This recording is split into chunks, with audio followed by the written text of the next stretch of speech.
Call to order the regular town commission meeting for February 11th, 2025. Please stand for the pledge of allegiance to the flag. Pledge allegiance to the flag of the United States of America and to the republic for which it stands, one nation, under God, indivisible, with liberty and justice for all.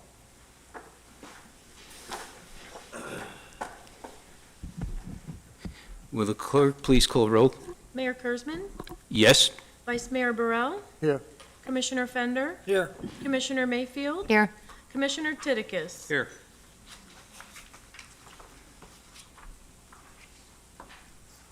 There are no proclamations. Any public comment on non-agenda items? I have one right here. James McCoskey, or Kathy McCoskey? I'm sorry. Oh, I'm sorry. I got what I got what's going on. All right. We'll save that for later. Are there any additions? Yes. Good. Go ahead. Yes, I wanted to pull the audit acceptance from the consent agenda. What are we To pulling? discuss it a little bit, the audit acceptance. So 6B. And put it under, I don't know, wherever you want, Mayor, beginning of discussion, We could put it at the beginning of the discussion. new business, I don't know. Yeah, where- new business. New business, so 11A. Oh, 11B? B, sure. All right. Any other additions, deletions, or changes to the agenda? No, but I'll make a motion to accept to approve the agenda. I'll second with the changes requested. Roll call? Vice Mayor Burrell, Yes. Commissioner Fender, Yes. Commissioner Mayfield, Yes. Commissioner Titicus, Yes. Mayor Kurzman. Yes.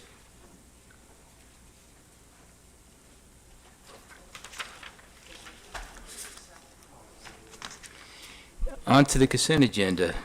I'll make a motion to approve the consent agenda. I'll second. Roll call? Commissioner Fender, Yes. Commissioner Mayfield, Yes. Commissioner Titicus, Yes. Mayor Kurzman, Yes. Vice Mayor Burrell. Yes. Public hearing, ordinance second reading. There's nothing scheduled. We go up to resolutions. It's A, Resolution 985, Public Records Exemption. Clerk?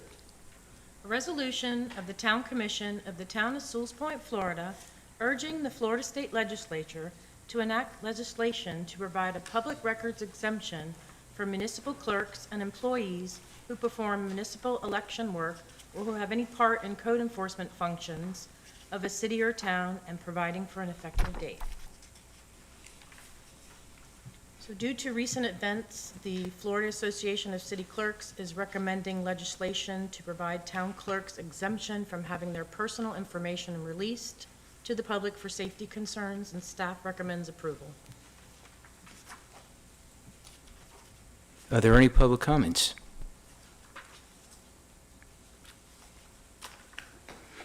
Any comments from the commission?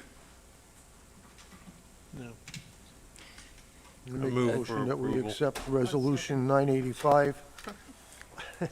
Roll call? Okay. First from Vice Mayor Burrell, do I have a second? Oh, I'm Second. Second. Okay. I'm voting Commissioner Mayfield, Yes. Commissioner Titicus, Yes. Mayor Kurzman, Yes. Vice Mayor Burrell, Yes. Commissioner Fender. Yes. Thank you. Nothing in old business, new business, zoning board adjustment application, J.T. Davies. Yes, Jack Watkins, who was appointed by the commission, withdrew his position on the board, and in the interim, we received an application from J.T. Davis, and staff recommends appointment of a full board member and an alternate member. Any discussion? I'm the one that is sponsoring Mr. Davis. I spoke with him and asked him to apply for the position. And he is here tonight. Well, Mr. Davis? So, I have a question. Commissioner Mayfield. Yes, I just have a question. I think this came up with some other candidate we were looking at for something. I mean, I'm all for it. It says registered voter not yet. Are you planning to? Oh, your application says not yet. Well, when I filled it out, I wasn't. Oh, okay. Fair enough. Okay. Okay. I second the motion. Commissioner Fender? Who'd we lose to replace him? Jack Watkins. Say it again? Jack Watkins. I don't know who that is. And Commissioner Titicus? I already spoke. Oh, okay, And I did a second for him. okay. Roll call? Commissioner Titicus? Yes. Mayor Kurzman? Yes. Vice Mayor Burrell? Yes. Commissioner Fender? Yes. Commissioner Mayfield? Yes. All right, under discussion, One Fieldway Drive. Thank you. Wait, Actually, yeah, we have we- new business. We have the audit Oh, thing. I'm sorry. You want it? Oh, yeah, we didn't, yeah, there we go. All right, it's now 11B, the audit. Did you want me to talk about it? Or Or do you wanna we go can have first? Mariah come up. Okay, Mariah, if you want to come up and introduce it, then I'll give my piece. Good evening, Mayor and Commissioners. What we're asking for this evening is approval of the RFPs that we received, the order that basically we did rank them, to start this process off. It was recommended, and it's actually a state requirement, that we go out with an audit committee, and the audit committee is responsible for doing the RFP, looking at the responses that come in, and then ranking them per certain criteria that the audit committee has established. So the audit committee chair was Commissioner Mayfield. She had there was 3 other committee members, so there was a total of 4 folks that were a part of this.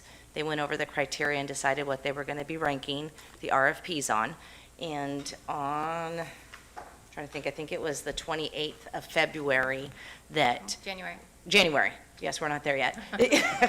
Sorry about that. January 28th that we sat and the committee had in-depth conversation about all the candidates or the RFPs that came in. There was 4 CPA firms that responded. We had Grau and Associates, Malden and Jenkins, James Moore, Carr, Riggs, and Ingram. So those were the 4 that did respond, which I think was good compared to the last time that this was done for the town. I did do up a summary sheet for the commission to see on the scoring of the ranking. James Moore did score the highest. Carr, Riggs, and Ingram was the second in place. So with that being said, I also did up a comparison because the committee was concerned, when we talk about cost and the pricing of things. And so I did up a audit fee analysis so the commission could look at that as well. And that's on page 16 if you wanted It's on the screen right now. to look at that. So If with I may, if you don't mind me just adding, as part of the statute, fee is not supposed to be the deciding factor. It's one of the factors, but not the only factor. Whereas when you go out for an RFP or an RFQ, usually fees those are the main things that you're really looking at.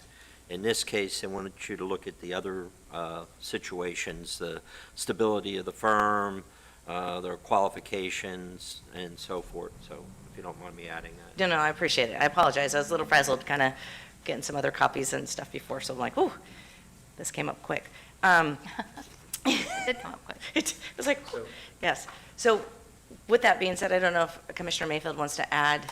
Yeah, I'll add just a little bit. We all met initially via Zoom, our first conversation, and then the meeting on the 28th was in person. And I think it was a well-qualified committee. They were all very involved. They seemed to all look at the RFPs, which are not short and not not dry, meaning they're a little bit, a bunch of audit talk. Intense. Yeah.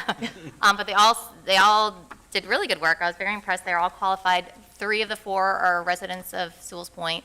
The 4th one, which Mariah and Bob put us in touch with works for the county in their intern, In the finance department, she's. finance department. She was very well qualified and very familiar with audits for government entities, so she gave good input.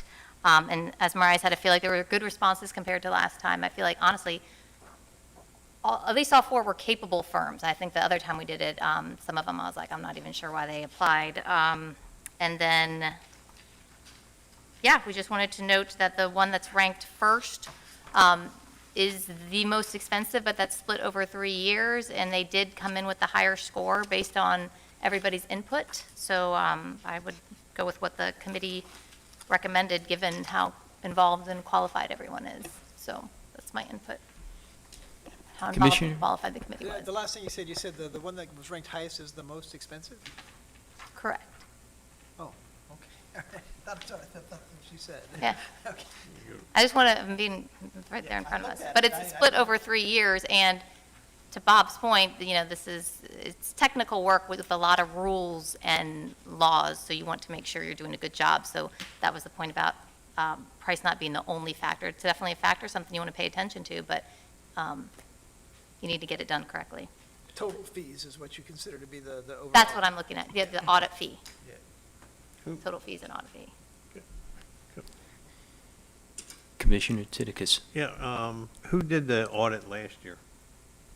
Carr, Riggs, and Ingram. They had a 3-year agreement, and so it's, we have an option. We could have did an optional year if we wanted to, and the determination was made to go out and see what the market would bear. If I may, just, a lot of this is involved in hours that, you estimate the number of hours that it's going to take, and to me, that's a point of negotiation. So no matter who you decide to choose, if you go with the recommendation or not, I would just like to have the opportunity in the motion to see what I can do to negotiate maybe the number of hours versus the amount that's charged per hour or what have you. I'd just like to sit down and see what I can do. Just one more question. Sorry. So having not sat on the committee, and you have. Yes. I'm just curious, from a layman's perspective, I'm not an accountant, what about these multiple matrix of criteria allows this particular firm to be ranked highest, but also be the most expensive? I mean, why are you recommending the most So- expensive choice? Mariah presented these great graphs, which has all our individual I see it, rankings but I can't digest. and all the totals. So if you look at under that combined, well, I don't know why it says combined scores there, but it has the criteria. So, the RFP is I'm just detailed. hoping you'll tell me what thing So I'm giving- jumped yeah. out. Okay, So- all right. It's a lot of things. That's why there's 1, 2, 3, 4, 5, 6, 7. And the proposal sheet, amount of proposal cost sheet takes cost into consideration. The whole adhering to the requirements, like you are giving people detailed instructions on exactly what they need to give you. And so did the firm answer all those questions? Meaning, we asked for this, they gave us that. They asked for this, they gave us that. How qualified are all the people working on your audit? Do they have a lot of experience? Do they have their degrees? And then probably one of the most important factors was, are you experienced with small towns of this size to do, because there are other firms that work with larger municipalities or whatever. So I would encourage you, even right now, to take a few minutes just to look at the people's, it's literally all math, how the scores were come up with. And you can see mine, I thought several of the firms were equally qualified. Some of the other people had, and that's the beauty of a committee, is you get different input, different ways people think. Some people thought one wasn't so great, and I was like, well, they don't seem too bad, but you're just looking at different factors. So I think that's why the committee is used, so you get that total amount. But you can look at each person's input. And I will say that in terms of their qualifications, I told you about the person from the county, Jamie, and then Phyllis Castro, who you recommended, was on the committee, and she works for the Treasure Coast Regional Planning Council, correct? Yes. And then Nicholas Ferraro is a local CPA. He works in town too, also, and lives in town. So that was everybody's. That was And they all did an outstanding job. Oh, yeah, I believe Including they the did commissioner. excellent. I'm just trying to understand the recommendation as taking the most expensive choice. Well, because it's like your job, anybody's job, like, you don't go when you get someone to work on your house, right? You don't just take the cheapest, you're like, are you gonna do a good job? No, but I also don't always take the most expensive either. Well, I wouldn't take just that's what I mean, that's why the committee did it. Like, if you look at mine, I ranked them 3, I thought were capable of, and then other people saw things that, one of them, their cost analysis, their proposal sheet was really off, no work done by staff, and we're looking at who's doing the work. Do you have staff, you have seniors, you have managers, you have partners, and they put all this work on the partners, and the committee seemed to think that partners aren't going to do the work for an audit, so that was kind of misleading in their eyes. Why are you having the partners doing all the work? So these are the kind of discussions we were having Exactly. as the committee, like, Yeah. well, if you're saying that's how it's done, because they were the cheapest, but there was a real concern for their cost proposal sheet because it didn't make sense in terms of, This was a group that we wanted the more community involvement, and we got it, and this was their suggestion. Yeah. It's an interesting, yeah. it's not the findings I would have expected, I guess. That was all, everybody stood true to their rankings and what Just to they help thought. me get there, what's the delta in money we're talking about here? 99,000 versus 75,000? No, $5,000. You look at- 30 versus 35. If you go to You're looking the, about 3,800 a year, if I'm correct. So, You got to look at the year. yeah, if you look at the year, because each year we're going to have an audit. So, Look at, and this can kind of, in, Thank you. on page 16, you can kind of see the hours with each one. So, the one agency, James Moore, for the first year says there's 300 hours. Carr and Riggs and Ingram says there's 240. Malden Jenkins has 180 down, and Grawl and Associates has 95 hours down. So, so you know- even though, I'm sorry, oh, go ahead. the one who was, if you go down to the bottom, if you'll scroll up to the last one, Ground. It's- There was concern amongst the committee because even though they came in lowest overall, you can see their hours are way off. And they were kind of saying that the higher-ups would do the work, and the committee didn't think that was really going to be the case. And so that was the concern with that firm. Commissioner Titigus. I have a couple questions. Mariah, you worked with Carr Riggs for the last 3 years, right? 2 years. 2 years. And were you satisfied with the work that they did? Yeah, we were fine, Okay. so. And then the other thing, I noticed it was interesting, Commissioner Mayfield, you and Mr. Ferraro, basically, I mean, you were dead even between Moore and Carr Riggs. And Mr. Ferraro rated Carr Riggs higher than James Moore. And then the person from the county and where was the fourth person from? She's a Sewell's Point resident. She works for the Treasure Coast Regional Planning Council. Phyllis Castro, she has come to some meetings. Okay, I don't well- know her position there. Maybe Mariah, I don't. She's their finance person. They've got one And person both, there. both of them ranked James Moore higher. So, I mean, you have a pretty even split. And is your recommendation to go with James Moore or a recommendation to go with Corey Riggs? I'm putting you on the Yeah, spot. you are. No, if you look at I think they both would do a very good job. I ranked them the same for a reason. And that's why I like the committee, because I certainly don't feel comfortable saying who I would not want to alone recommend who should do the audit. I think that the town manager brought up a point maybe to the idea that maybe he could negotiate or something. I don't know how that would work at this point, but you approve the top two with the hopes for a negotiation. I don't.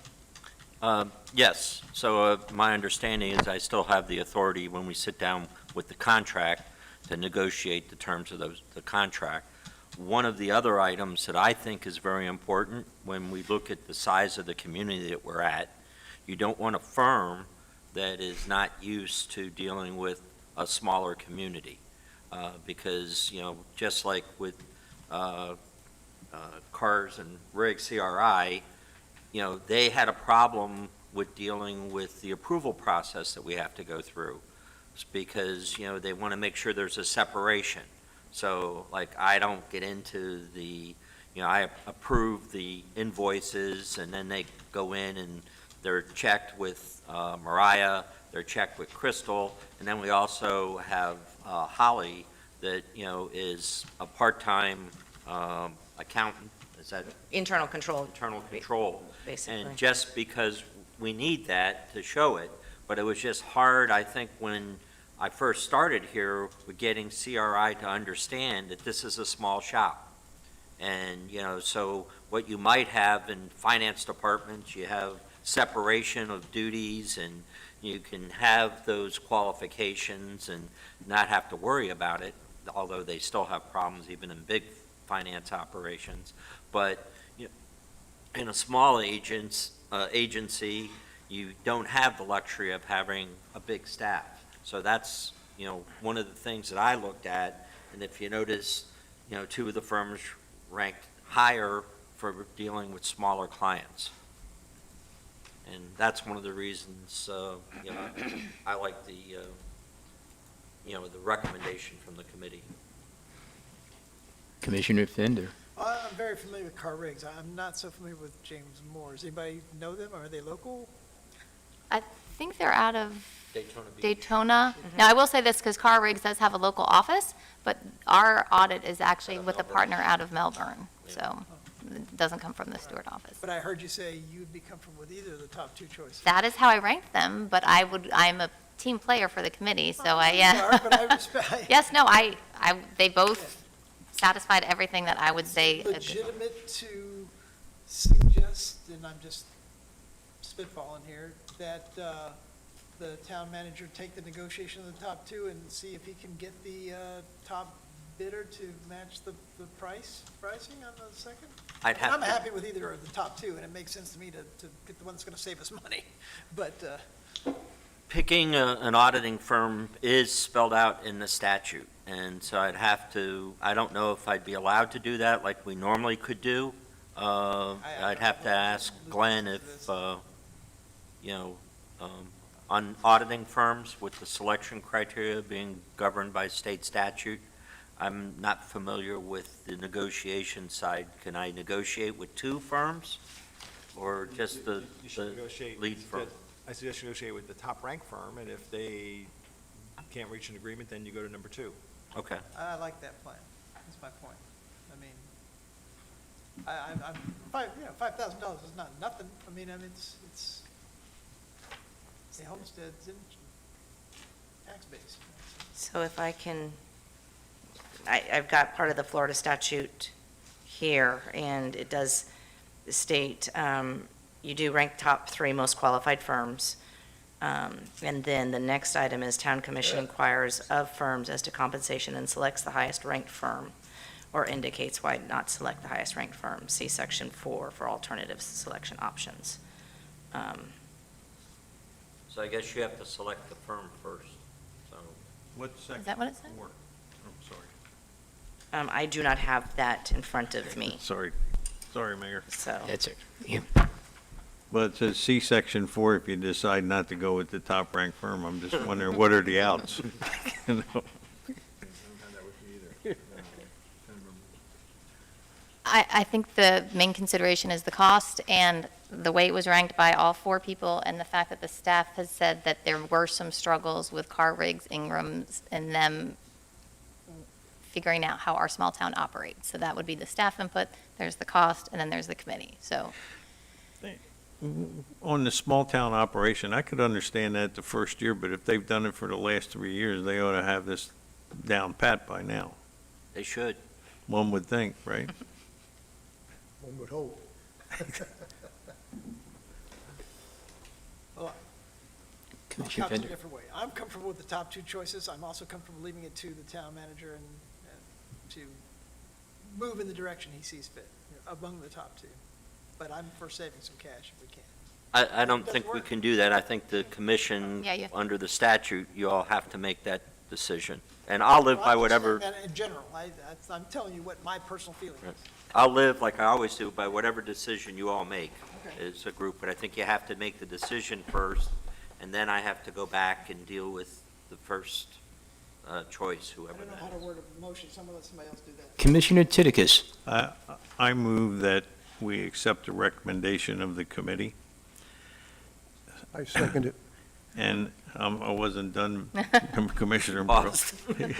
And that should the negotiations not be satisfactory, that we then opt for the second, in the second firm in the ranking. Yeah, I'll still second it. Roll call? Mayor Kurzman, Yes. Vice Mayor Burrell, Yes. Commissioner Fender, Yes, Commissioner Mayfield, Yes. Commissioner Titicus. Yes. Yes, thank you.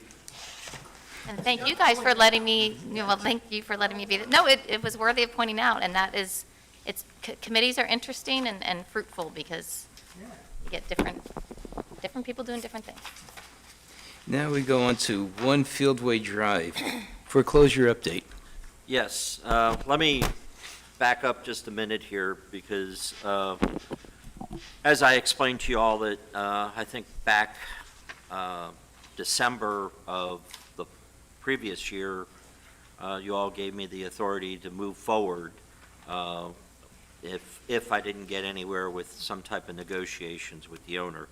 The owners are here today.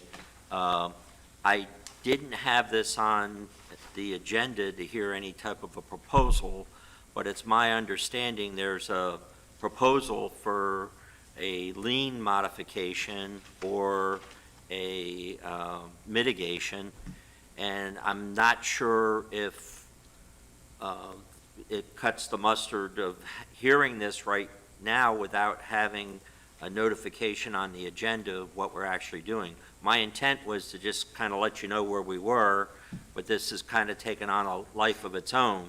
So I would ask Mr. Tercivia if are we okay to proceed in that manner, or? Not really, because your code is pretty specific that if someone wants to reduce their lien, their fine, they need to go to either the code board or the magistrate, which either one or the other, and they're supposed to hear the case and decide whether they'll reduce it in any conditions that they'll put on it. And I've seen situations where magistrates or boards have said, yeah, we'll reduce your fine, and the new owner must commit to bringing their property into compliance in, say, 60 days. And if not, we're going to reinstate the fine. So there's a carrot and the stick.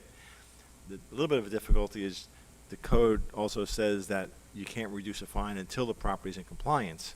So it is a little bit of the cart in front of the horse, but I understand that, this transaction might be dependent on some kind of reduction. So I was sitting here trying to think of, okay, how's a creative solution? And that might be a solution if it goes back to the magistrate or the board, but, you're kind of being careful with it. I think it needs to go back to them. That's really their role to decide whether to reduce a fine, and then whether they can reduce a fine before a property's in compliance. Again, I've seen it done where it's reduced contingent on compliance in a certain date, and usually that money is then put in escrow, so that if it's not complied, then you've got to pay it. But now you're getting into a private transaction and how they deal with that private transaction.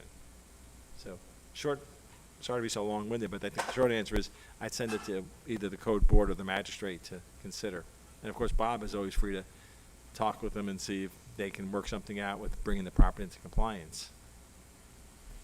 And I have met with the owners, and I've met with the prospective buyers, and just trying to work this out. And, we did have a conversation about having, money placed in escrow so the town's protected for the fines or a partial amount of fines, but I wasn't prepared for, the whole mitigation to come before the commission.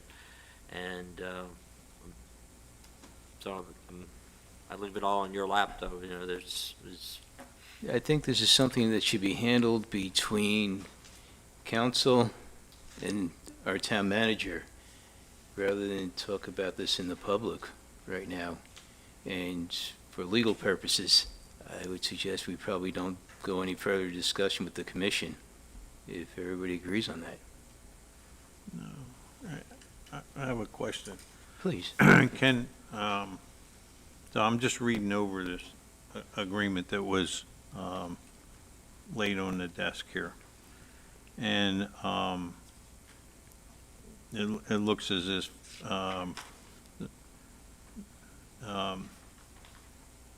Ms. Merrick and Mr. Clow are interested in selling the property to the Muskoskis. So it's not in compliance, and could this commission stop the meter from running while the Muskoskis turned around and brought the property into compliance? I thought that the town attorney said that only the code enforcement board, That's really where it should go, because they, whether the board or the magistrate, whoever imposed the initial fine, they can always go to the next hearing and say, could you please stop the clock from running? Okay. Because we have this going on, and if, you know, we're gonna, again, close in 30 days and have the property in compliance in 60 days, and bring us back in 61 days for a status check, and if we've complied, then we'll also be trying to reduce the fine. But there's no guarantee until it's in compliance, and I think both the board and the magistrate are pretty fair-minded and reasonable and generous when it comes to reducing fines once a property's in compliance, but the key is bringing it into compliance in the first place. Okay, that answered my question, thank you. Any other commission comments?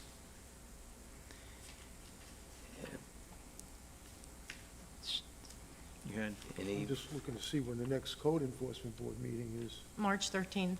March 13th. I have one more. yes, Commissioner Mayfield? Yeah, I didn't press my button. No, I was just going to say that I think it's great to try to get it to work out, and I cannot speak for the code enforcement board or the magistrate, but any solution to try to move it along, I think should be received well, is my opinion, but I'm not on the board, so you can disregard what I said, but I think it's a positive step. So. Yeah, I'd also like to see this go before the Code Enforcement Board. That's what they're there for. you have a couple slips there. Oh, I got one. James McCoskey, Well, it's, if you,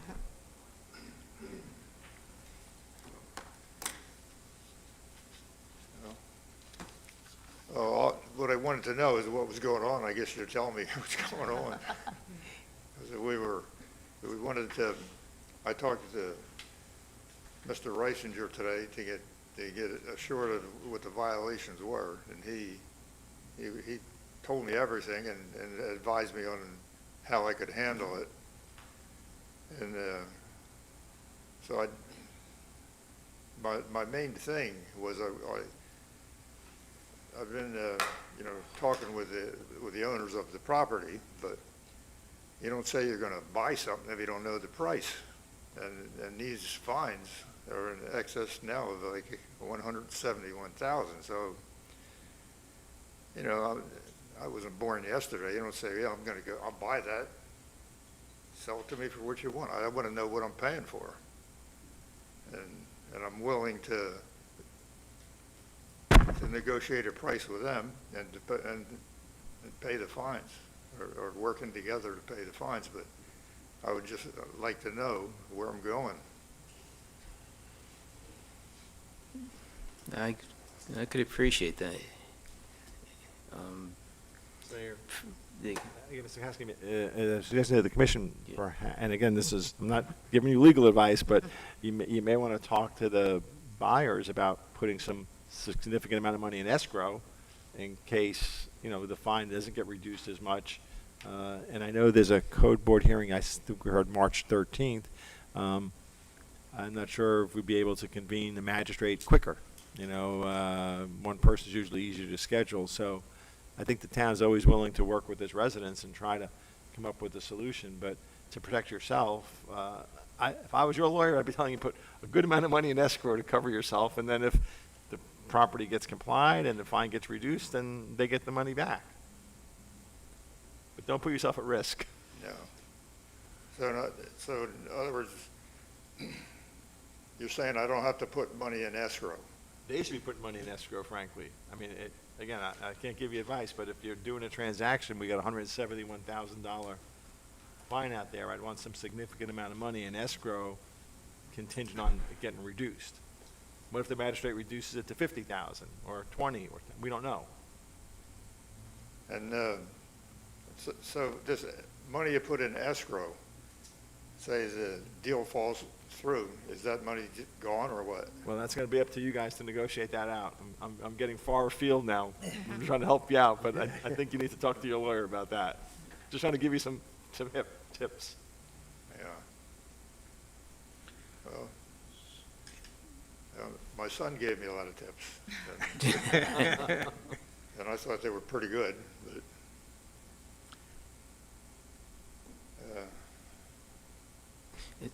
Commissioner Burrell?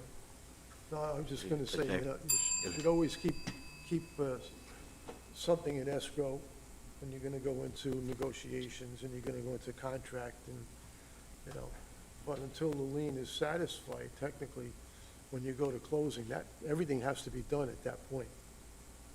You need to make sure everything is done and the lien is satisfied and all the dollars and cents are done. So you have to negotiate, I guess, at this point, with the owners of the property, and they have to put money in escrow, saying that they will pay the lien if the deal falls through. And you're not going to be in trouble. You're not going to be, you have nothing to put in escrow. Okay? so, Commissioner Titicus? Yeah, I would encourage the town to try and expedite either the hearing with the board, because 30 days from now, that's another $7,500 in fine as that meter's running. And, all that does is it further exacerbates the problem. It doesn't solve the fact that the property is out of compliance. All it does is it just raises the fine even more. So if there's any way that can be expedited, I would recommend that. Commissioner Fender? I concur with that as well. I would say bring it into compliance, but I would also say, whenever I buy a property, I always have a real estate attorney on my staff. So I would say, get representation in addition to your son. And I hope you're successful at this, by the way. High five. Hopefully this works out. This is a property that's been out of compliance for a long time, but it'd be nice to have a property that's in compliance again.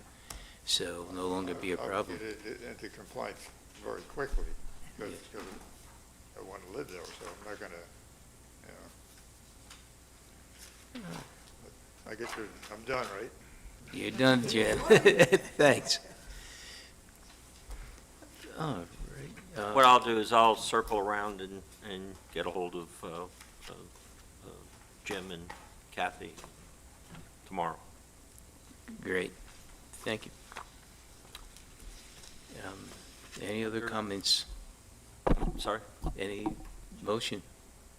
I guess. Well, we don't really need a Is it motion. motionless? So Okay. it was just basically an update, so. All right, so let's. Commission workshop wrap-up, traffic speeding issues. Yes, I think, I'm sorry. I meant to get these out sooner to you, but, well, actually, this is the priorities.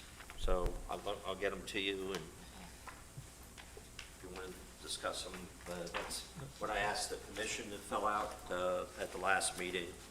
And it's just on a table taking each one of the 5 priorities that each of you have completed. Thank you.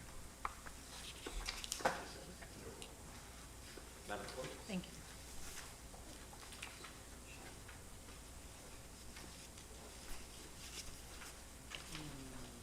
So I think, again, I apologize for jumping up. I should have probably hit this after we talk about the workshop that we had, even though this covered somewhat, but it's very, we just skimmed the surface, I guess, so to speak. So I will let you all maybe talk about your takeaways from the workshop. And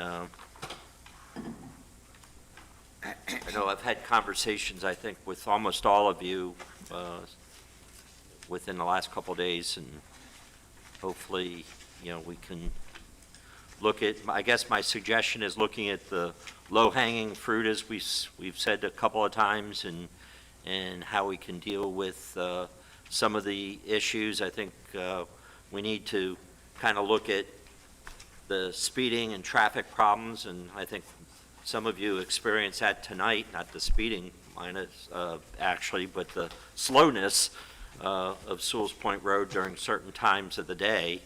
But I think we need to look at what works good for South Sewell's Point Road and what works good for North Sewell's Point Road, and kind of looking at them with separate set of eyes. And obviously, there's more of a barricade, or not barricade, but more of almost a blockade of what we can do in North Sewell's Point Road versus, what we can do in our own local street versus the county road. But I don't think that should deter us. I think we should still look for some solutions and then work with the county to try to, implement something that would be palatable to them for North Sewell's Point Road. Yeah, one of the things I saw today as I was trying to get into this meeting, the traffic was backed up by right past Heritage because people are making illegal U-turns in our municipal lot over here and also in the park. So what they're coming in, and then they're going to cut across North Sewell's. Meanwhile, there's cars coming out. So the traffic is backed up 0.2 of a mile here on South Sewell's Point Road. I couldn't even get here that quick. It took me 10 minutes to get from where Cowboy lives over to here, which is Heritage. And it's just, there's no reason for that. We need to put like a no U-turn sign or something in the town hall as well as the park, because it's becoming nothing but a U-turn. And the other people who weren't making U-turns are going up, and they're going up to Heritage, and then they're making K-turns and they're coming back out. Well, I think what happens is the backup that you have actually on Ocean Boulevard, people making the left to go north on Sewell's Point Road, North Sewell's Point Road. So instead, the lane's open to make the right turn onto South Sewell's Point Road, and that's why they come down, come through our driveway or go through the park, one or the other, and come back out to go north, and it takes them less time than waiting at St. Lucie. And, because it does back up past St. Lucie in that middle lane. Again, that's a traffic problem that we have to work with the county to try to resolve. We're not going to be able to resolve it just by putting up a U-turn sign or a no U-turn sign. Well, it'll stop people from coming here in the parking lot in our park. But you're still going to have the problem of the backup, which is the major cause of what's going on here. Yeah, so I definitely see what's going on firsthand coming to the meeting. And I know that that I didn't bridge plan it backs that up. way. Yeah, no, I get it, but it's, all right. Commissioner Titicus. Okay. I passed this out at the workshop meeting the other day on Saturday, and then I've updated it with the comments that were made by the folks that had also gotten up and spoke. And I think, we had 17 or 18 speakers, so overall, 39 residents have stepped up and have put forth about 64 different ideas. And you can see from the sheet that there's a split, and also, I think, in echoing what Mr. Daniels said, there's definitely a different viewpoint if you're living in North Sewell's Point Road on the speed limit versus South Sewell's Point Road. But interestingly enough, the one that came through was ticket speeders and enforce the law. And that was pretty heavily subscribed. So, and I had the pleasure or the opportunity to speak with Mr. Daniels earlier about the workshop. And I concur with him. I would suggest that we do a couple things. The short-term fixes, the chief was nice enough to say, we could put optical lines down from Margarita on down to High Point. And that has the ability of turning around and slowing some people down. It's a short-term, low-cost paint. And then also, parking police cars around town, although the chief claims that she does that already. I'm sure she does. I just happened to blow by them, so I must have missed them. And that was a joke, And then the other one is, I think,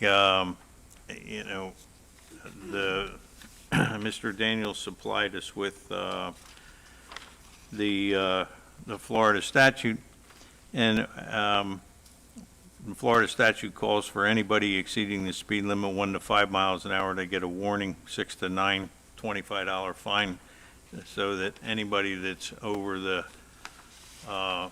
speed limit by 5 miles an hour, we ought to continue to ticket, and the ticketing ought to be, equal application of the law for everybody. If I'm speeding, I should get a ticket. It doesn't matter who you are or where you live. If you're an outside contractor, you ought to get a ticket. Then I think that there's some long-term issues that we need to address. And the long-term issues, we had a great turnout. I mean, it was the standing room only. Everybody that wanted to speak had an opportunity to speak. Mayor, I really appreciate the fact that you waived the 3-minute time limit and you let everybody express their views. But in order for this to be statistically significant, at a 95% confidence interval, we're going to need at least 650 responses. And so I would suggest, as Commissioner Fender suggested at that meeting, or I would echo, that we go out with a non-binding referendum, and we put these ideas out there, a questionnaire north and south, and we ask people to respond to it.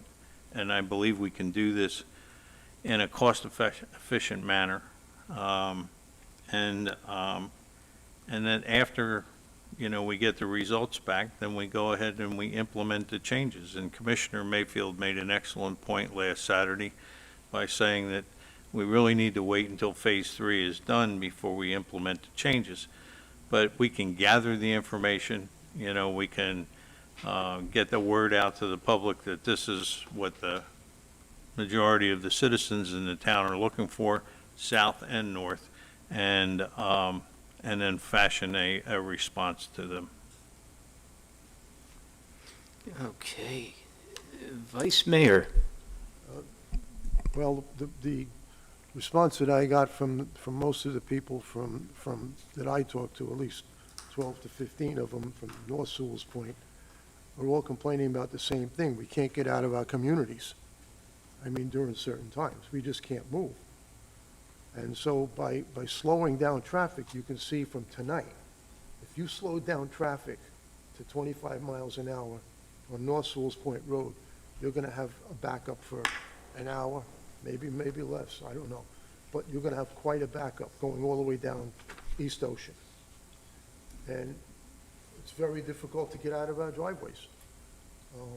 I admit that, yeah, it makes noise. I hear the noise, but that's something that we have to live with. I mean, I'm 1 block in from North Sewell's Point Road, so I hear the boom boxes, I hear all of the noise. So I get it. But if you slow down traffic, you're going to make it more congestion. And that's what I'm concerned about, so we can't get out of our neighborhoods in North Sewell's Point. After today, before today, I was open-minded about reducing the speed. After today, getting stuck like that and seeing what goes on, and I already see the traffic backed up on Ocean Boulevard. There is no way I'll ever be in favor of reducing that speed to 25 in North Sewell's Point under any circumstance. I will say, though, also to do a speed study, you're probably, if I'm correct, you're looking at $10,000. I talked to the chief about that. I don't know if we want to spend another $10,000 to do a study. What I would be open to is, while this construction project is going on, that we reduce the speed throughout all of just South Sewell's Point Road to 25 miles an hour. Every other road is 20 miles an hour, which River Road is and the side streets are supposed to be. That we test it during that period, we see how it goes, and maybe after that, and, like Commissioner Mayfield said, is maybe consider doing a study after the road projects are done, and we could move forward at that point. But I'd really want to test it first, because we could just put a sign right here, 25 miles per hour, and on the side roads, 20 miles an hour along with River Road. And without having to spend $10,000 right off the bat on a speed study. And I'd say it was a slight majority of the people were in favor of lowering it that I spoke to, but it's so close, it's almost 50-50. So leaving it versus lowering it from all the people I've spoken to. I have a quick question. Oh, I'm sorry, Commissioner Oh, Mayfield, sorry. great. No, I had a quick question about a non-binding referendum. I don't know if I've ever participated in one before. Obviously, it's a thing. If you're saying it's a thing, it's like a survey, but it's run through the supervisor of elections?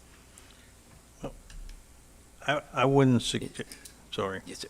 I wouldn't suggest that we go through the supervisor of elections. The supervisor of elections gave us a price on running a referendum at one point in time about the septic to sewer stuff, and this was 2 years ago. And it was, I think, around $2,200. I think that what we could do, and I mentioned this Saturday, we do have the mailing address of every property in town. We don't have the email address of everybody. So I would suggest that what we do is we mail out a postcard, and we're all familiar with the cost of mailing postcards because we did it when we ran for election. I mean, we can get those cards out for about $700, between $700 and $800. And that postcard have a QR code that would take you to a website, and you could answer a questionnaire, and the questionnaire should be fashioned in such a way that there are questions for how South Sewell's Point Road and North Sewell's Point Road, because the feeling is a lot different. And I echo what Commissioner Burrell said. I mean, I talked to a lot of people up on North Sewell's Point Road that have basically said, I can't get out, I don't want to slow it down, it's going to get even worse. However, and then people in South Sewell's Point Road, and particularly if they live along South Sewell's Point Road, have said slow it down. The people, interestingly enough, that have responded that live in High Point aren't interested in having it slowed down. A surprise. And so, this is a pretty contentious issue. And sure, the five of us could sit here and we could say, yeah, we're going to turn around and we're going to do this, and you all have to live with it. But I would rather go out and reach out to the electorate and ask them, what do you think we ought to do? And then we fashion our plan based on the responses that we get from the people that live in our town. Is it just speed limits you're talking about? No, no, it isn't just speed limits, okay? When you look at what came up, okay? Right, no, I know that, just like on the thing. Uh, Because I'm all for making a survey simple and straightforward. And so the speed limit thing lends itself to some straightforwardness. And so I was wondering if you were envisioning like other things, which I think could get murkier. Yeah, I'm not envisioning a 30-question questionnaire. However, as you go down this list, I would include radar signs, because there were some pretty, at least some of the email, and one of the emails I got suggested that they're pretty tacky. A gentleman that spoke here that day, or on Saturday, said, I don't want it flashing in my bedroom window. And then there are other folks that believe that they ought to go up. So we ought to ask the question. In terms of speed bumps, tables, and islands, and tables and islands, I mean, our town engineer, Joe Capra, had indicated that we could accommodate that in Phase 3 and in Phase 2, that there are 4 locations that are wide enough that we could do that, and he suggested that it would cost about $70,000 to put in 2 islands, which could be covered under the grant, okay? But yet, at the same time, if the electorate doesn't want it, then we shouldn't be doing it. You know, the sidewalks and bike lanes, that's a question worth asking, because maybe that's a long-term project, and we listened the other day, and it was that the way that the sidewalk came about on North Sewell's Point was the former chief went out and suggested, you know, permission from the property owners to put in a right-of-way. Well, you know, if there is enough of a demand on South Sewell's Point Road, then perhaps that's a long-term project that we undertake. And then, you know, cutting back the vegetation, using landscaping, you know, not necessarily. And in terms of fix for North Sewell's Point long-term, obviously the county's got to be involved. But I've heard from several people that they want access to the sidewalk, and so I think we ought to be approaching the county as part of the long-term plan, and we ought to be asking the question in North Sewell's Point, do you want a crosswalk at Periwinkle, and do you want a crosswalk at Palm Court, so that the people that live in those subdivisions on the east side can get to the sidewalk on the west side of the street? And that's kind of a long answer to your question, but, so yes, it isn't just, what do you think about speeding? I think we ought to throw a few things in there and gather as much information as we can.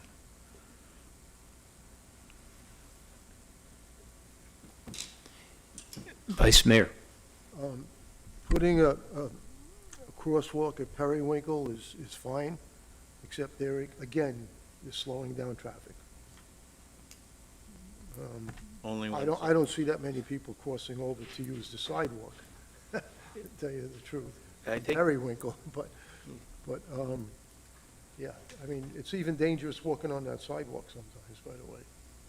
But, yeah, I could go along with the crosswalk, but the 35 really has to stay. That's gonna be tough, doing a 35 and a crosswalk. I think what Commissioner Tidikis is speaking about, and I apologize. No problem.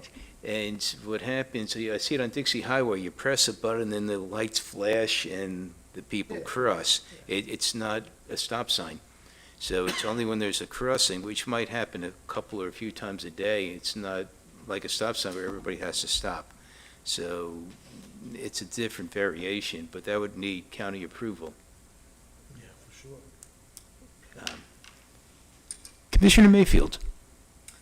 Yes. I was going to say just off the top of my head, I understand the idea of a crosswalk. I don't think that seems like a very safe thing. Nor something, not that I have any idea what the county would or wouldn't approve, but it is a bit of a thoroughfare, and it's not at an intersection. You know, I know there's one over at Ocean Breeze or whatever, but it's slower. And anyways, that doesn't seem safe in my uneducated opinion in that area. As to your gathering more data, you know, I said at the workshop, I kind of felt like that's what the workshop was for. So I don't love like redundancy and kind of, but you know, I understand what you're saying about the number of people who responded and the hope that maybe you get more so that you can get some better input. So I'm not against that. So I could support that. I am concerned though when you start adding on stuff. It's kind of like when we talked about a septic to sewer thing about and trying to put costs. Like I think the more details, the more opportunities, you just kind of end up having more questions. So I would try to limit. And in my opinion, it seemed like most people did not want speed bumps and islands from my feedback from what I remember from the workshop, but maybe I'm incorrect there. So I would really, to support it, I would want it to be succinct to the point so that people finish it and as much as possible, as opposed to, do we want to have a crosswalk here? Do we want to do this here? I think some of that should be our decisions, and I think we can do that based on the feedback we've gotten so far.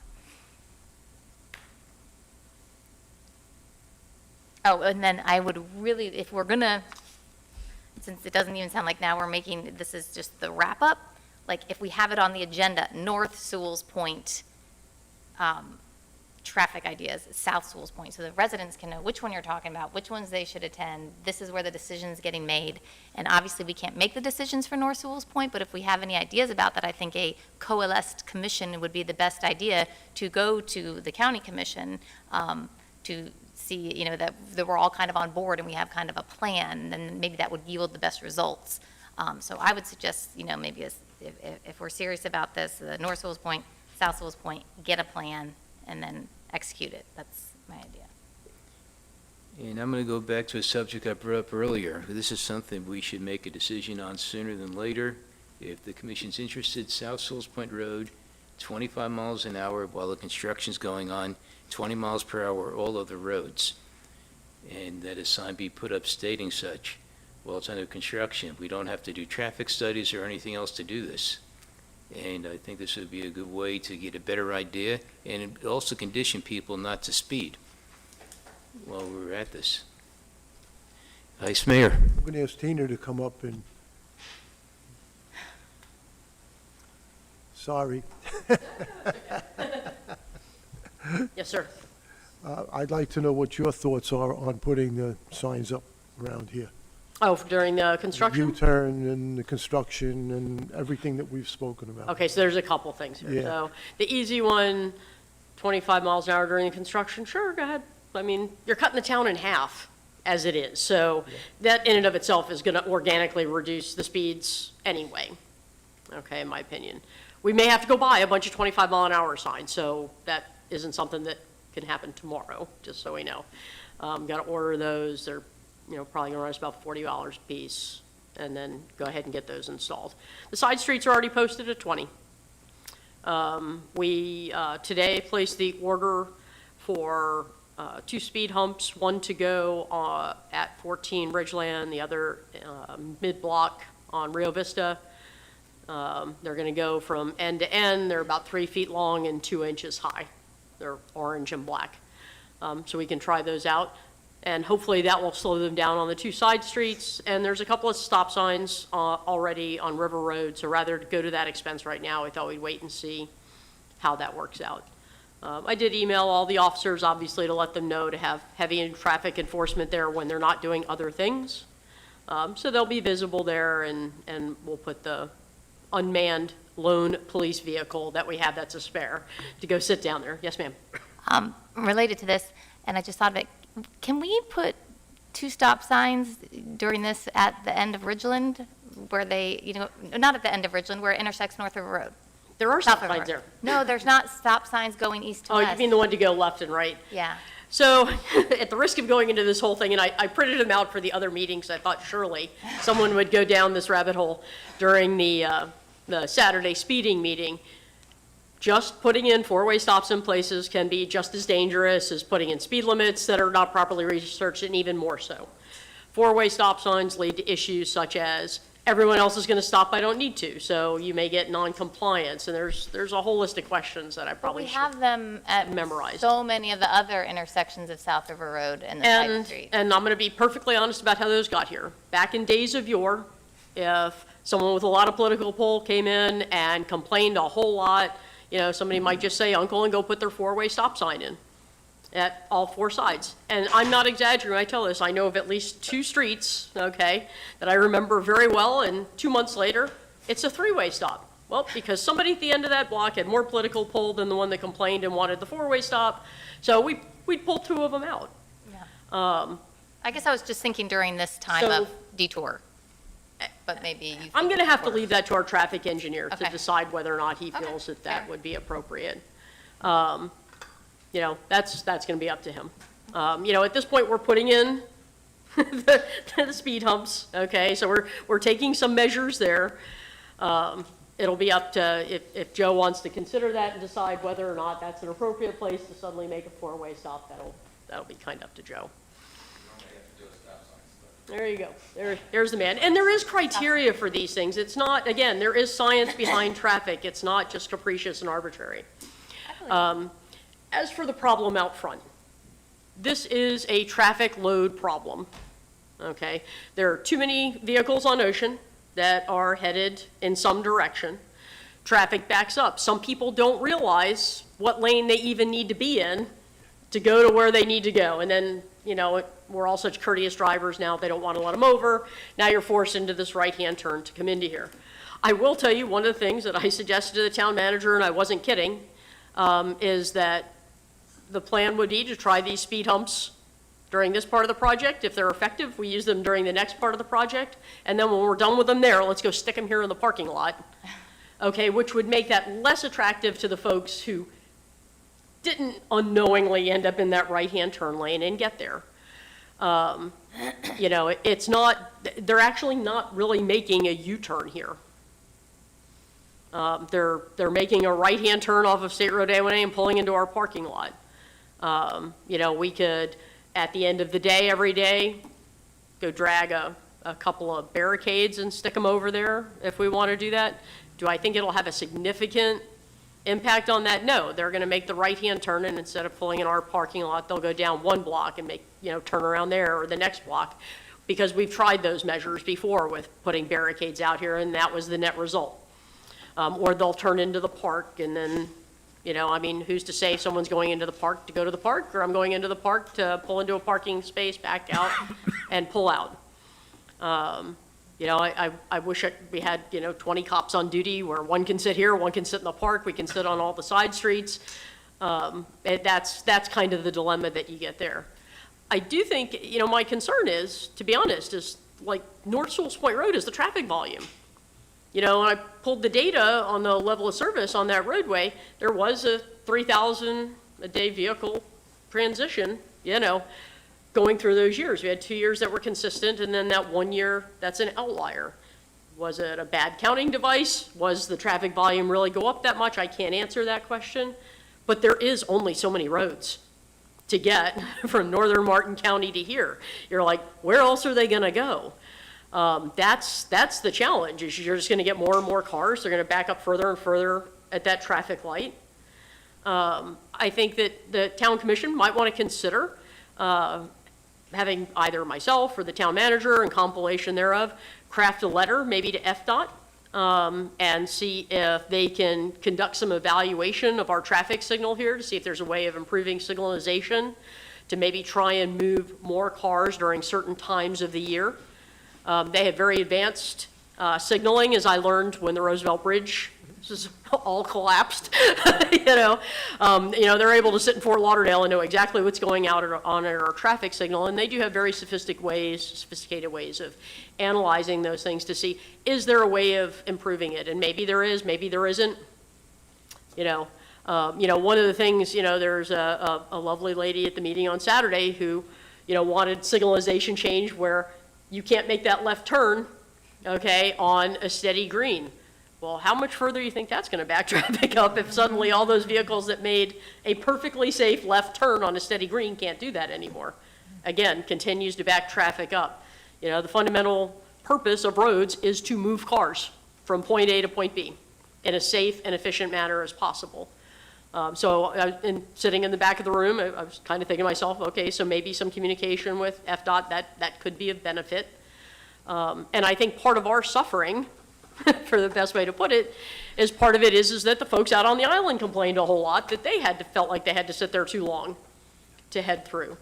You know, that's part of the reason why you have 2 lanes now headed westbound. That used to be a single lane headed westbound with a dedicated right turn lane to go north onto North Sewell's Point Road, and you had a dedicated right-hand turn lane coming off of North Sewell's Point Road. Those were steady lanes that did not stop. Now, the island gets preferential treatment coming off with 2 lanes headed westbound, and now you're stopping at North Sewell's Point Road and A1A. So, you know, it's you know, food for thought. So, you know, it's kind of like the 4-way stop sign. Maybe you might want to, you know, exert some influence and say, hey, we're not happy. You know, what's going to happen here, folks? I mean, and not just for Sewell's Point, for everyone. How is everyone who lives north of the Roosevelt Bridge going to get from point A to point B? And maybe some of those salient points to address with FDOT is not just about our traffic signalization, is traffic signalization on US 1, the old Roosevelt Bridge through the city, on the new road, we'll call it the new Roosevelt Bridge. How is that signalization affecting our traffic? I had a training over at EOC a couple weeks ago, and I was like, oh my God, I'm never going to get there. It was going to take an hour to get from my house in Port St. Lucie over to the sheriff's office because of the way traffic was backed up on US 1, and there was nothing going on. And it used to be, not, I'm going to say even a year ago, where I could take Indian River Drive to work, I could take Green River Parkway, I could take US 1, whatever way that little voice in my head told me to go on any given day. They were all about the same within 5-10 minutes. I'm like, well, we're going to be skipping the US 1 path, from this point forward, realizing how incredibly onerous it was. So that, I think, is the bigger ask to FDOT, is not just to be looking at our intersection, but how is, the way you're controlling traffic for everyone headed south through Martin County in this corridor, potentially affecting us, and is there ways that, you can improve that? So that's, for my 2 cents, I mean, that's what I'm seeing being out there every day. As for the crosswalks, I can tell you that the one up at like Indian Riverside Park, I used to call the county, every couple of years saying, can you please put a signal there? Because I was watching folks in little scooters trying to get through traffic, and it took years and years for them to put that in there, so it might be a challenge, but the problem is it's not slowing anything down unless somebody's crossing. There's a half dozen houses on the other side of the road. Is that button ever going to get pushed? A lot of people. So, and they're expensive. It's like everything costs money, like everything else. So, the question would be, is there other measures for the cost of those that the county might be willing to implement that might be more effective for the same dollars that might do something? Even a couple of, to tell you the truth, a couple of those traffic feedback signs are probably in the ballpark of what you're looking at for your crosswalks. And if you ask me, given a choice, which ones are more effective, probably the feedback sign for more motorists, considering the fact hardly anybody's ever going to push the crosswalk button. So just something to think about there if you're looking for shorter term solutions. And Tina, I have one more Sir. question. How many people have died at this intersection right here, a few feet from us?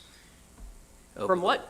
In accidents because they're going too fast on A1A. Gosh, we had one traffic fatality where someone violated the right-of-way of a motorist over at River Road and A1A.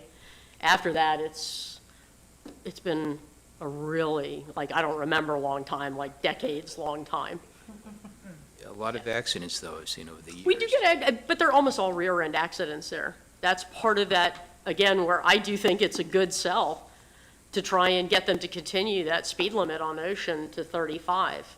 It's 35 coming all the way down, because again, in season, folks come over that bridge, traffic's backed up all the way up into the middle of it, and especially, we do get a fair amount of tourist folks in season, they don't realize that traffic is going to be backed all the way up there. So, no, fortunately, our traffic fatalities have been exceedingly low comparative to when I started here. Probably in the first 10 years of my career, I can think of a number of fatal crashes that we had. But, drinking and driving has gone down, vehicle safety has gone down, or gone up, so there's been some mitigating factors that have helped that. Thank you, Chief. Vice Mayor. Commissioner Mayfield was before me. I'm sorry. Commissioner Mayfield. Yeah, I was just going to try to, not wrap it up a little bit, but I feel like the commission actually I can't, I'm prefacing that wrong. When Chief Tina just said communication with FDOT about signaling, I think that's something that I don't want to speak for you all, but that seems to make a lot of sense. And I was looking for things that we could agree on and give some guidance at this point in time. And that, unless you guys don't like that idea, I thought that sounded like it made a lot of sense. And then the optical lines at Margarita, the things that we talked about, I feel like that's something that we could, assuming you guys agree now, that we could kind of give guidance. Those were two that seemed, the lowering the speed limit to 25, Mayor, I definitely think it needs to be lowered. I don't know if it needs to be the entire way. I mean, Well- meaning like all the way down to Margaret, I mean, if you want, I mean, Yeah. I feel like that might confuse people a lot. Well, the thing is, Maybe just within, when you're in High Point, the speed limit's 20. yes. And suddenly they leave High Point, they figure they're going to do 45. And it's common, because I don't know how many times I had to slam on my brakes, and I'm and they had not- to slam theirs on. I'm not against Yeah. the 25. I just think it'll be confusing and there'll be more policing, and maybe that's what we're looking, I think it should be 20, to be honest, because it's going to be consistent as you go through High Point. The speed limit doesn't change. It's 20 in High Point. But it's never been 20 on South Sewell's Point Road, so that would. No, but I'm saying, right before you get to Henry Sewell's, you make it 20 over there, because they're flying, and I mean. Oh, it's- yeah, no, yes. I It's- thought you were talking about 25 the whole way for the road project. There was conversation during the workshop about lowering, Chief Tina had suggested lowering that in general for the I would like to see it, because the people from High Point especially, they're coming flying right Yes. down the road, and they're the biggest culprits. And I know you live there, but I know. Yes, they do, and there's a nice little hill that gets you Yeah. going, so I mean, And- that's the truth. So Yes. I don't deny that, I want to make sure it all makes sense and that we're not just like, today it's 25, tomorrow it's 20, and then it'll be 35, because I think that will annoy residents, so I want to make sure, so I was just looking for today, what we could I would say like- in the nice. I would like to keep it 25 through all of South Sewell's Point, except for the side roads. Every road is 20 except for Sewell's Point Road. And I think by setting that as a precedence, that will eliminate a lot of our speeding problems. We could do it right now. We don't need a speed study, we don't need anything else, and this is what the people have asked for over here, and it's not going to back up traffic like it is on North Sewell's.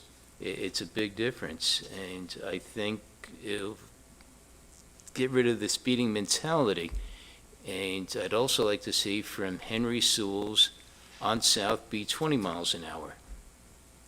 I think that will make a big difference because of those blind spots. The other problem, the biggest problem, and I could go a lot of these roads, is the vegetation is so overgrown, you can't even see what you're coming into. You have to keep sneaking further and further up, and there's no reason that vegetation, it's in our easements. I'd like to see that cut.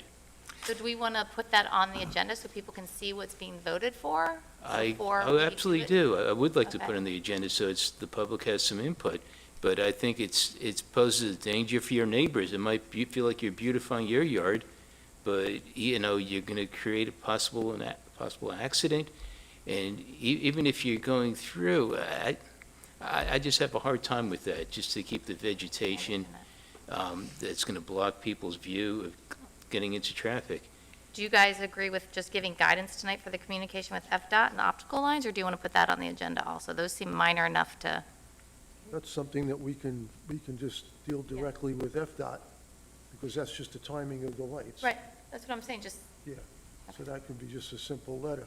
I mean, on that same vein, I'm just gonna say that, I think there was in the MPO, they're gonna change, there was talk about that yeah. bridge. okay, East Ocean, from Walgreens to the foot of the bridge, they're gonna redo that whole road. Yeah, there was a whole study on safety And I and, know that we yeah. had done it years ago, and I know it's still in the plan, at least it was. it's just so. very slow with them. So they're gonna do that as well. So that's another thing that they're gonna bring more traffic through. Because they're gonna widen the roads, they're gonna make more left turns, they're gonna do all of that. So we're gonna have more traffic. So just tossing that out there. Commissioner Titicus.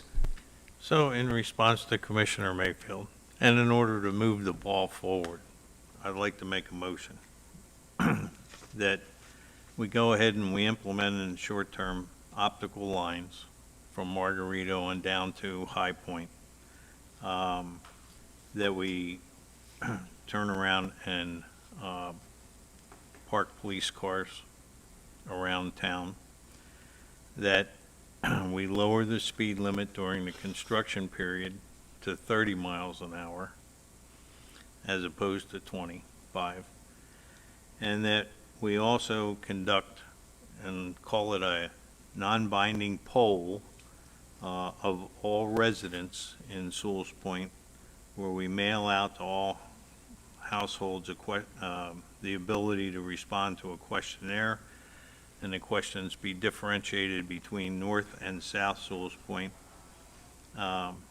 and that we use that data then in order to make our decisions as to how we're going to move forward.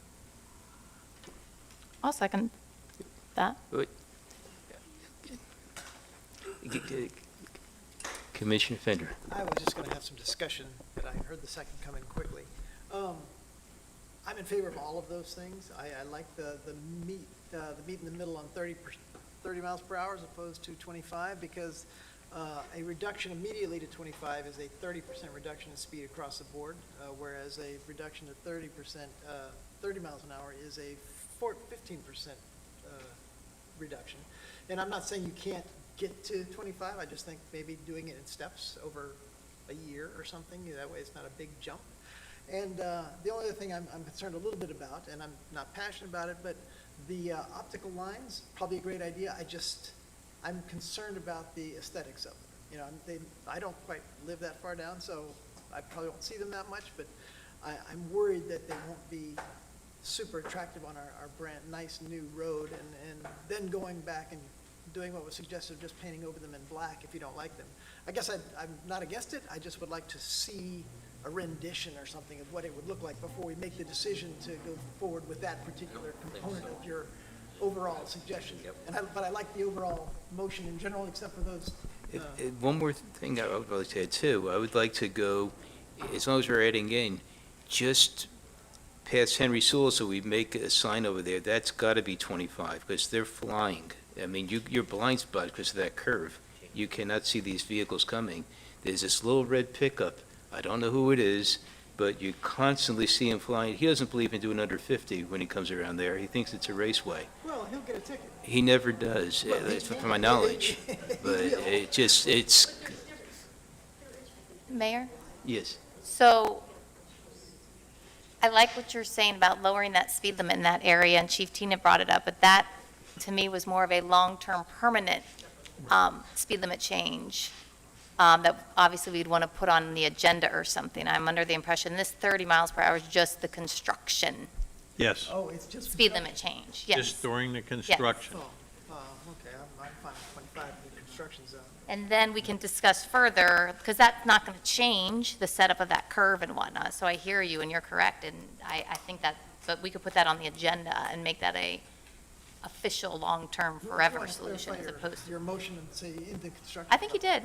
Yeah. Maybe I missed it. Yeah, I'm thinking of overall reduction because I hear the passion. I could go for everything. I'm not into the fancy lines and everything going up the road and stuff, but I'd like to keep Sewell's Point at 25. I think 30 is Well, too you said much. Sewell's Point now. We're Sewell's talking Point about Road, construction. South Sewell's Point Road during construction. Okay, all right. I'll be a little more specific, and you're correct.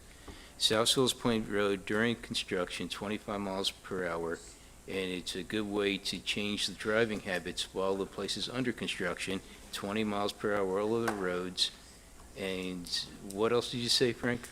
Well, I didn't say that. There's a motion on the table. You're asking me to amend that motion. Yes. And I would like to respond, first of all, to Commissioner Fender. The optical lines, when the chief did her presentation the other day, she showed a rendering of what the optical lines look like. And the whole purpose of the optical lines is it brings about a reduction of speed in going into a curve. So hopefully that would address, Well, your, I know what it does, and I saw the diagram. I did not see how it looked in our community. well, I don't know. I mean, and it will, if we go forward with this motion, then we'll find out. And, Dave, I'm not willing, or Mayor, I'm not willing to amend the motion down to 25 miles an hour. I'd like to leave it at 30 for the reason that Commissioner Fender pointed out. It's a pretty significant reduction at that stage of the game. And if we do this during the construction period, then we gather the information.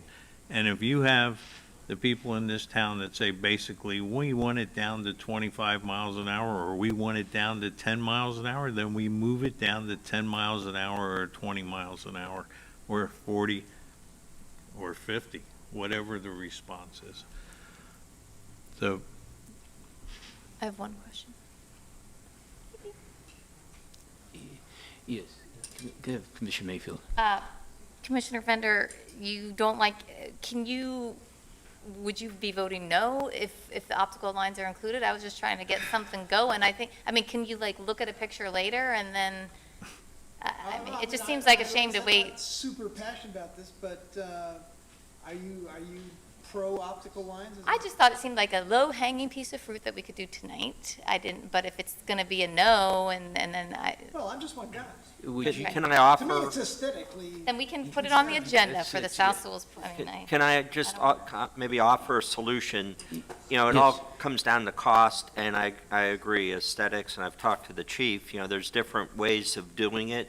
So why don't I come back, you know, this authorizes me to go take a look at it, get some prices and some examples of what we can do, and, and bring it back to you. So if you leave it in the motion, I can do that, and I just won't implement anything until you all take a look at it and approve it. this is going in front of people's homes, and they got to look at that. There are people who live on Sewell's Point Road, and you look out, you're seeing these, So We're talking about at the curve, though, just, I believe, yeah, on the correct? road, on the curve was how the Right. picture looked. it's also in the middle of the road, too, I thought, when we were looking at it, if I'm No, correct. it's on the sides. It's on the side. Oh, it's on the sides? Okay. But, again, I can answer all your questions and give you exact, examples, and we can go from there. So can I get you to amend your motion to just augment the optical lines to include data coming back from the town manager with the intent to implement it if we all agree to it after we see a little bit more? I mean, the way I understand your motion right now is we're going out tomorrow with a spray can and we're spraying those optical lines on the street, and that's what I'm trying to avoid. When you say "we," are you putting together a work party? Well, yeah. That's what I think we do. Hey, volunteers, I got one. Volunteers. My point is, I like what the town manager just said, that he's gonna go get some data and bring it back to us about that particular component of your overall motion, which I'm in favor of, by the way. Yeah. It's just that, I'm concerned about the aesthetics of the optical lines, and the cost, but I'd like to know more. I'm not against it. The cost is minimus, but at the same time, if you I'm Well- concerned about the aesthetics, honestly. all right. So we'll move forward with the optical lines, subject to the town manager bringing back some renderings of what it's going to look like, And don't use orange paint. Purple. Purple. I second the amendment. You get, Yeah. okay. All right, so I guess, Got a motion, you got a second? all right. Roll call? Commissioner Fender, Yes, Vice Mayor Burrell, Yes. Mayor Kurzman, Yes. Commissioner Titicus, Yes. Commissioner Mayfield. Yes. Ooh, that was loud. Okay, Thank you. All right. Commissioner staff comments. Any staff comments? yes, if you don't mind me kicking it off again, and then I'll be quiet. There is an issue that I wanted to just discuss briefly with y'all. We've run into a situation, and you probably are aware of this, we've had some construction, residential, obviously, that has gone on for years and years and years. And we don't have a limitation as to how many months or years a construction project can take. Now, we realize that there's larger homes and smaller homes, but, it has an impact on the neighborhood when it goes on for years and years and years. A perfect example, there's a home on North Sewell's Point Road that it's been under construction for 5 years. And to be quite honest with you, there's no reason for that. It's not that detailed of a home or anything else. So before I do this, I wanted to check with you all, because I know we have so many ordinance changes, but I think this is something that I'd like to get with, Mr. Tercivia and present an ordinance and I talked to Jack about this, for 24 months, and then bring it forward for you under discussion, and you can make whatever, but we kind of looked at the amount of time it takes to build a home. And we've had some large homes built in 7 months. And then we have other homes that seem to go on and on and on. So just wanted some direction if that's okay for me to do that. Commissioner Mayfield. That's actually I'll do it during commissioner comments. Okay, I'm sorry. Sorry. All right, I- Commissioner Fender. I like the idea, I just want a little backstory. In the example you presented of a 5-year project, over the course of that 5 years, has it been constant progress, or has it just been, Sporadic, because that's usually what happens. Well, I'm just wondering, when you bring back an ordinance to us, what will be the mechanism to indicate that progress is being officially, it may take 5 years, I don't know, but what indicates that progress is being made or progress is not being made? I don't know how to gauge that. The fact that they have to come in for a permit renewal on, every 6 months, they'd have to come back and get the permit renewed. So it's evaluated at that time by the building department, have they been getting normal inspections? And that's really the progress, So you're suggesting incentive to speed up the project because they don't want to pay another permit? Correct. Huh? Let's raise the permit fees if you have to reapply after a certain amount of time. Well, we have to be careful on that end too, because we can't have exorbitant permit fees as a tool. We have to do it under our cost and, in the 6 study. months seems aggressive. It took me 4 years to renovate a house one time. Well, I wasn't saying 6 months, I was saying 24 months is what I was looking at. 2 years as a limit, and, that comes, pardon me? To build a house? To build a house, yes. I get the complaints, and the building department gets the complaints, I'm sure Tina probably does too, about parking. You have construction vehicles, you have construction noise, maybe it doesn't violate our code, but, workers might show up early and be sitting in their cars and, waiting 2 to years seems be able to reasonable. start, I mean, so. you can't get it done in that amount of time. You probably should pay for an extension. And I guess we could always have a caveat in there too, that they can come back before the commission if they needed more time for some justifiable reason. Obviously COVID and stuff like that, Hardships, yes. that was addressed by the governor and other folks, but anyhow, so we can kick it around if you all are okay, nobody has an objection, I'll go ahead and get. Got 2 comments, Commissioner Siddiqui. I have a couple questions. How long is the initial permit, what's the length of time that it's valid for? 6 months. 6 months. And then how many extensions can a person apply for? Just as long as they've been getting inspections along the way, there's not a limited number.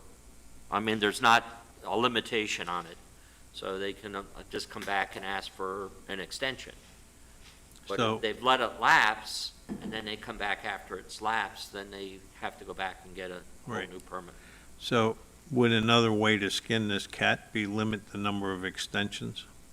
I don't think we can under the building code. And, maybe that's a question I have to get you an answer for. I let Jack leave early, so, I wasn't sure how long we were going to be, so, That's worth looking at. okay. Vice Mayor. Yeah, I agree with looking at that. I also, I mentioned, as we spoke, that we look into raising the houses again, getting them off the fill. Because what we're doing is we're really messing around with the floodplain. And the water has to go someplace. I'd rather it come through than sit in people's yards or flood people's houses, because people are putting their houses on fill, then they don't have proper drainage, they don't have proper swales, so I'd like to see that. So if we can look into that as well, maybe we can do something about that. I actually like that. Joe, can you come up and answer if that's possible?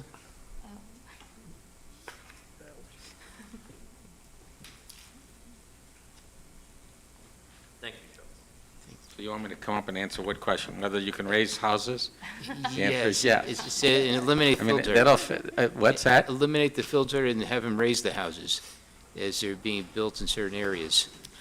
Well, there's a progression here that we need to be thinking about. As and you're going to get in next I guess next month, we're going to be talking about the resiliency study that we just did. The next meeting, yes, thanks for reminding me.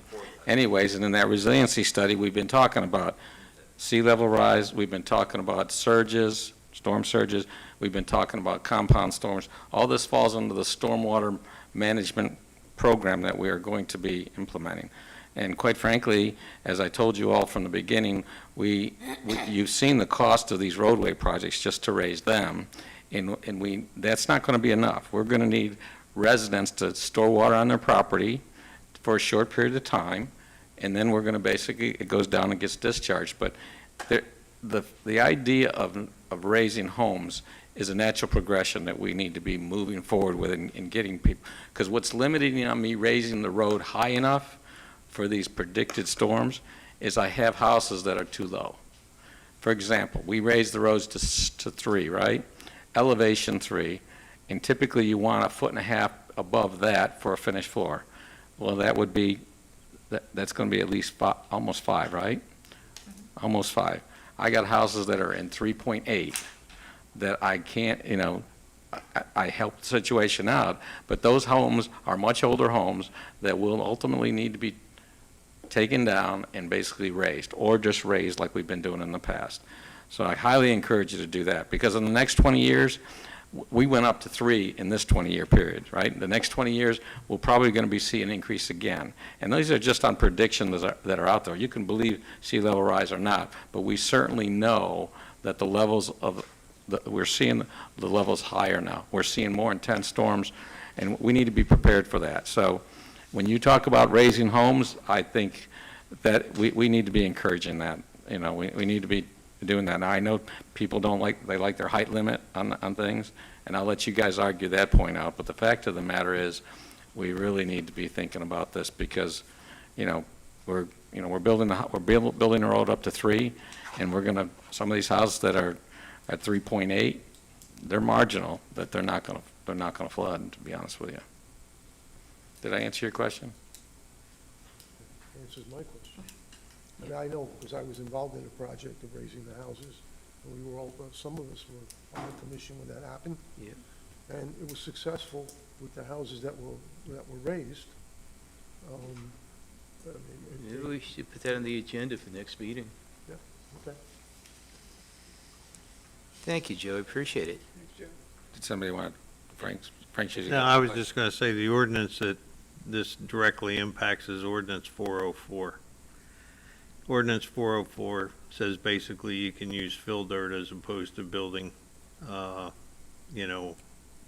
pilings. On pilings. And I don't know if we officially, I thought we had one that we voted for when FEMA asked for us to raise houses, and it really never got voted back out. No, it did. It's 404. Trust me, because I've looked into it, Commissioner. Okay, well, then we'll have to get a new ordinance. Well, we can put that in we are going to come back with stormwater management. We did the vulnerability study, which gave us some guidance on elevations. And quite frankly, you're going to see some significant numbers, and you're going to say, that's never going to happen. Well, there's going to be the time that we're going to have a compound storm, back-to-back storms, and a hurricane surge, and all this stuff. And can we prepare for that? Yeah, but you're probably not going to do that all the time. I mean, you're not going to probably do that. You're going to go to something that's a reasonable level elevation. And that's what we were able to do with raising the home, so.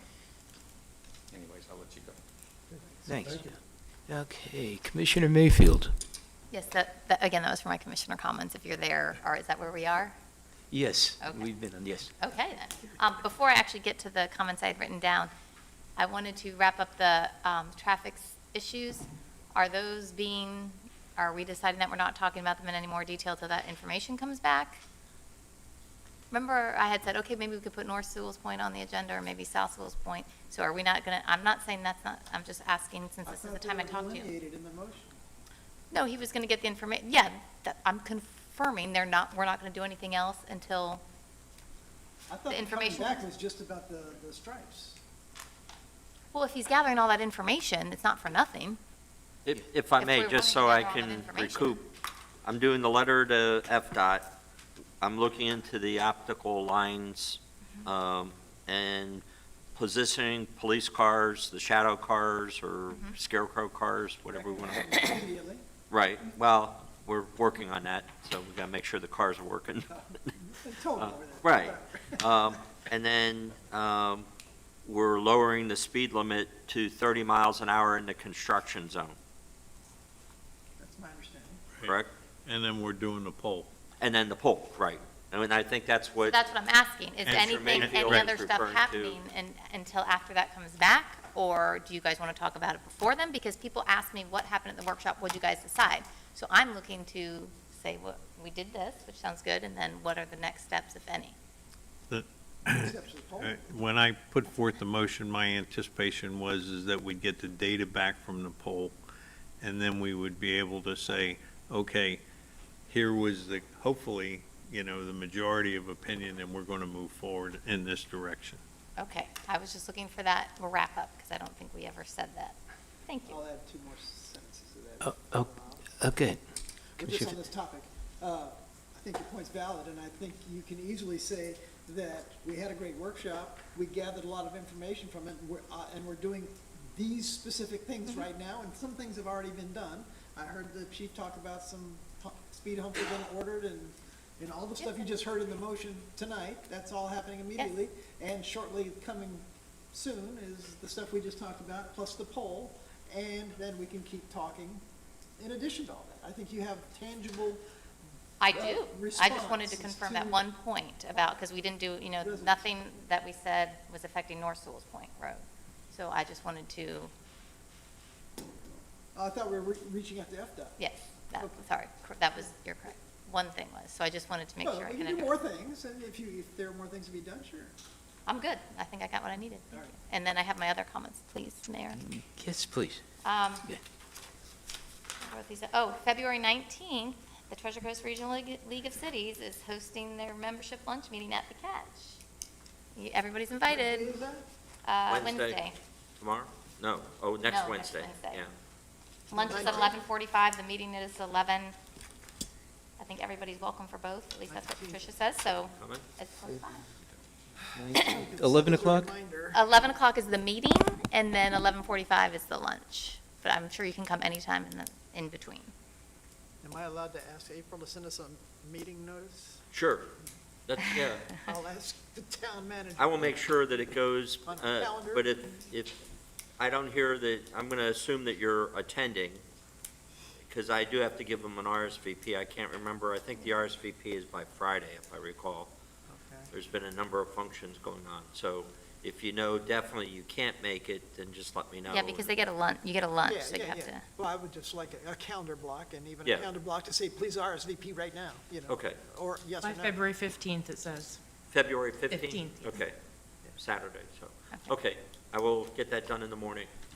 And then I did meet, this was brought up by, I believe, Commissioner Titicus last time. I met with the CEO of Healthy Start Coalition, and I'm sure you've seen what she's, or maybe you haven't, but she's making the rounds around town, as is Cleveland Clinic, addressing the, excuse me, the OB department issue here in Martin County. But she is supposed to be at the next meeting to do a presentation. They're proposing the establishment of a community-based advanced birth center to meet the new need for maternity care, now that Martin Cleveland Clinic North is closing. Obviously, it's a concerning issue for everyone, particularly women of childbearing age in eastern Martin County, like people in Sewell's Point, who would have to travel away to get their OB care. So she's coming to do a short presentation next meeting in an effort to spread the word to gather support for the ambitious project. I think it's great that they're stepping in and trying to meet the need, and I don't see how anybody couldn't support it, but I hope that's okay. She's coming to the next meeting for a presentation. Great, thank you. You're welcome. Commissioner Titicus. Just, I thought we had a great workshop on Saturday. I really, appreciated the turnout, and I think we're moving forward. I appreciate everyone's cooperation, and, we'll get there. Commissioner I was going Fender. to mention the same. I just wanted to commend the staff for the great organization and workshop on Saturday. I thought it was productive. I thought residents got a lot out of it. And I'm looking forward to the priority session. I thought we did miss an an opportunity at the beginning of the workshop to say, hey, we've got priority forms in the back. We should have, while we had a huge crowd there, we should have had them killing time filling out their priority forms, but I didn't think of it, and I guess I was late too, so. But also, by the way, if you're here, I think there are probably still some priority forms in the back. If you haven't filled one out, get your 5 town top priorities in so we can include it in the data that we're compiling. And tell your friends. Our Attorney Glenn.